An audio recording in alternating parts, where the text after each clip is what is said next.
being reinforced with a Dreadnought.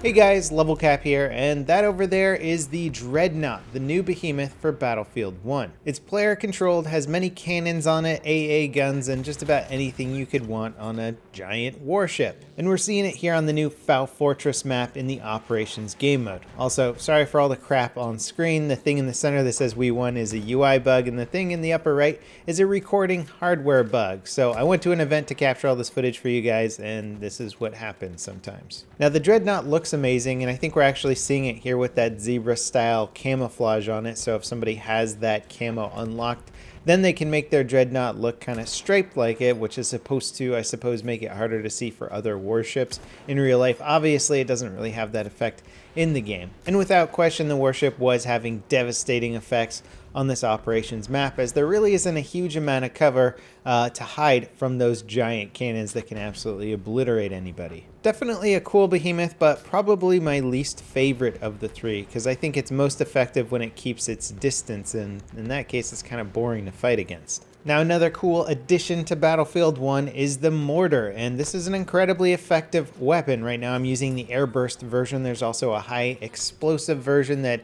is good against armored targets. This one here is good against infantry targets, and as you can see, the camera tracks my shot in, and I can kind of adjust based on what I see. Also, if I want, I can cancel out of the camera and just go back to my mortar and reposition as fast as possible if I think my shot's gonna hit the target. It's incredibly good. As you can see, I got a triple kill right there. It won't one-shot anybody, but the AoE damage is pretty substantial.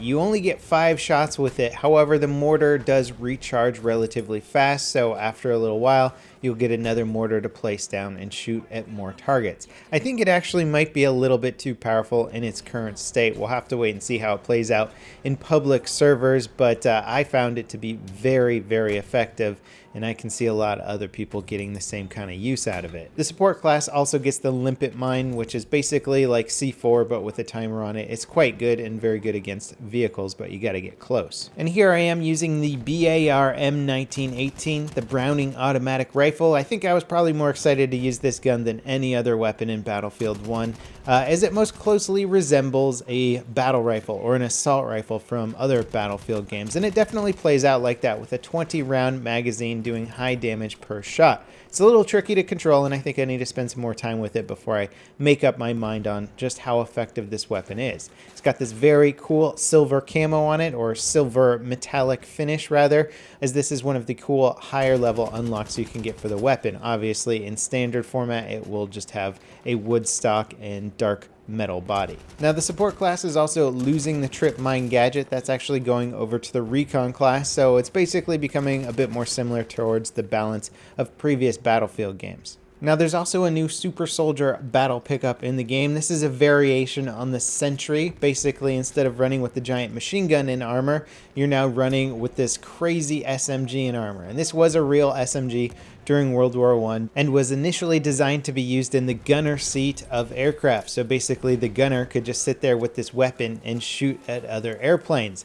It was then issued to ground troops, not hugely, and I think it only had limited success on the battlefield. That being said, when I tried it out at the gameplay session, I have to say I think it's probably the best Super Soldier pickup in the game. I mean, better than Flamethrower. It kills people faster, it kills people at further ranges, without question better than the machine gun pickup. It just does damage so insanely fast, and you can kill people at further ranges really, really quickly. And mind you, at this event I was playing against a whole bunch of seasoned Battlefield players, so for me to be able to go on such a long kill streak against people who know how to play this game is really saying something about the power of this kit. And I wouldn't be surprised if it gets a little bit of a nerf before launch, but it was definitely fun while I got to use it. Now the Recon also got quite a few new gadgets. One of those is the Sniper Shield, a metal shield you can place down on the ground that has a small hole in it that allows you to snipe through that hole. Now you can also get counter snipe through that hole. It gives your opponent a much smaller target,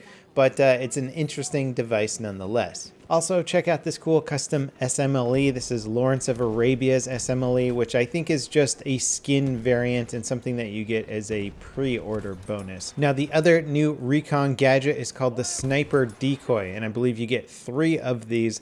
And they actually had these in World War I. They're basically fake heads that you put on sticks, and they're supposed to trick snipers into shooting them. And you might be thinking, well, nobody's going to shoot at that. It obviously looks fake. However, when you look at it as a sniper, it actually has a scope glint coming out of it. So it can trick you absolutely. And if somebody sets the height appropriately, it will look like somebody peeking over a ledge. Now you're thinking, well, why do I care about somebody shooting at a decoy? Well, if they shoot and hit that decoy, it'll actually spot them, 3D spot them for the whole enemy team. Definitely an interesting gadget, and I'll have to try it out a bit more with the final release. Now, one area of controversy during the alpha and beta was the power of tanks in the game, specifically the light tank. And I'm happy to say that the light tank has gotten a significant nerf. It's not to say that the light tank isn't good. It still is. It's very good. I went on some pretty long kill streaks during my play session with it.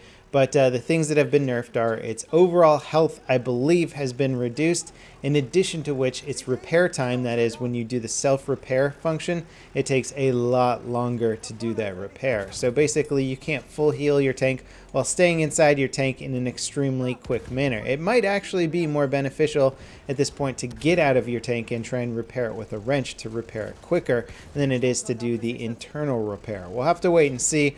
Overall, I think it's a good update and balance for the light tank, and I'll have to test it out more in bigger public servers. And here I'm using the tank on Amiens, and this is a tricky map to use it on because there's a lot of second story buildings and a lot of areas for infantry to hide and be safe from your cannon fire. And you'll see as I push up here just a little bit, I start getting C4 thrown on me, anti-tank grenades, and it's over pretty quickly. Now there's also small attack boats in the game as well, and they actually have torpedoes as weapons to fight against other ships in the game, and they also have turrets, and one of the turrets I believe is the equivalent of the front bomber gun, so it's got explosive rounds and can do a lot of damage. You can definitely snipe out the gunners and drivers, and there were a few areas with rivers for the boats to sort of make their way inland a little bit to try and be more effective there. Now there's a bunch of new guns in the game, and I've already covered the bar, which I think is one of my favorite new weapons. This one here is certainly going to be a fan favorite. This is the Riggle for the assault class, and it is a 50 round SMG. It's pretty darn good.